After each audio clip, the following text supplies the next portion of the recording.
तो स्वागत है आप सभी को मेरे इस वीडियो में। इस वीडियो में हम जो ये अध्याय 6 हमारे चारों ओर पदार्थ जो है, ठीक है, क्लास 6 का जो है मेन पॉइंट को कवर करने वाले हैं, ठीक है। तो चलिए वीडियो करते हैं स्टार्ट। देखिए हमारे चारों ओर बहुत से परिवर्तन आप देखते हो रहते हैं, ठीक है।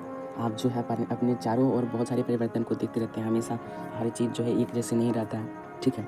आपके घर में अगर नया खिलौना है तो आप देखते होंगे कुछ समय पश्चात वो पुराना हो जाता है ना।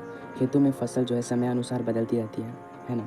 पत्तियां का भी रंग देखते होंगे बदलती रहती है, सूख कर पेड़ों से नीचे गिर जाती है।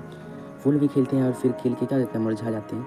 यानी जो है कुल मिलाकर जो हमारे चारों ओर जो होता है परिवर्तन होते रहता है ना, परिवर्तन होते रहता है, ठीक है। तो इसलिए हम परिवर्तन को समझना, पदार्थों को गर्म करके या किसी अन्य पदार्थ के साथ मिश्रित करके उसमें परिवर्तन लाए जा सकते हैं, ठीक है। यानी कोई भी वस्तु जो है अपने मूल अवस्था से बदल जाती है तो उसे हम क्या कहते हैं, परिवर्तन, ठीक है। अब उत्क्रमित को समझ लेते हैं। इसमें कुछ परिवर्तन किया जा सकता है जबकि कुछ में परिवर्तन को उत्क्रमित नहीं किया जा सकता, ठीक है। देखिए उत्क्रमित परिवर्तन को समझ लेते हैं, ये क्या होता है। ऐसे परिवर्तन जिसको पुनः अवस्था में लाया जा सकता है, ठीक है। उत्क्रमित परिवर्तन हो गया, ठीक है। अब जैसे हो गया आटा को लोई से बेलकर रोटी बनाना, ठीक है। लोई से क्या करें, आटा को अगर हम बेलकर रोटी बना लेंगे, ठीक है, तो देखिए आटा को फिर पहले जैसे अवस्था में ला सकते हैं, पुनः इसे लोई में परिवर्तन लाया जा सकता है ना। अगर हम रोटी बेल लेते हैं, ठीक है, फिर इसे गोल कर सकते हैं, लोई बना सकते हैं, है ना। उत्क्रमित और परिवर्तन को भी देख लेते हैं। ऐसे परिवर्तन जिन्हें पूर्व अवस्था में नहीं लाया जा सकता है, जैसे पकी हुई रोटी को पुनः पहले जैसी अवस्था में नहीं लाया जा सकता है। प्रसार को समझ लेते हैं, क्या होता है प्रसार। जब कोई वस्तु गर्म होने से फैलता है या पिघलता है तो उसे प्रसार कहते हैं। संकुचन का अर्थ होता है छोटा, इसको भी समझ लेते हैं क्या। जब किसी वस्तु को गर्म किया जाता है, यानी कि हम किसी वस्तु को जब हम गर्म करते हैं तो वह फैल जाता है, ठीक है, और हम जब ठंडा होने पर वो सिकुड़ जाता है, इसे संकुचन कहते हैं, ठीक है। इसको भी समझ लेते हैं। जो वायु होता है, ठीक है, वायु जो होता है वो गर्म होने पर क्या होता है कि फैलता है, ठीक है।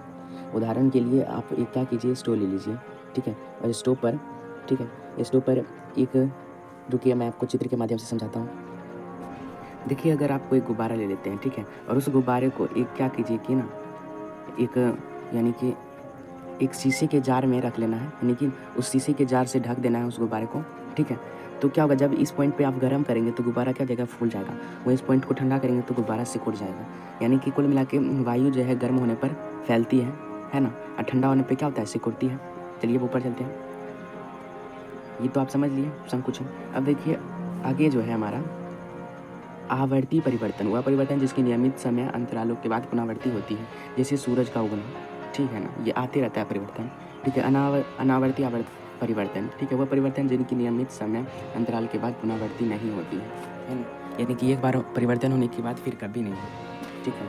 आगे समझ लेते हैं गलन किसे कहते हैं। गलन, किसी वस्तु को किसी निश्चित ताप पर द्रव की अवस्था में परिवर्तन होना जो होता है वो गलन कहलाता है। वाष्पन समझ लेते हैं। जल उसके वाष्प में परिवर्तन होने की प्रक्रिया को वाष्पन कहते हैं। और जो है आगे कि सूर्य के प्रकाश से जल को गर्म करना वाष्पन द्वारा धीरे धीरे वाष्प में बदलने लगता है, ठीक है। यही सब मेन पॉइंट था आपके ये अध्याय 6 में, ठीक है। तो आशा करता हूँ आप सभी को ये सारा जो पॉइंट है समझ में आया होगा। आप अपना पढ़ाई जारी रखें। हम जल्द ही आपके समक्ष न्यू वीडियो के साथ उपस्थित रहेंगे। तब तक के लिए आप अपना पढ़ाई जारी रखें। धन्यवाद।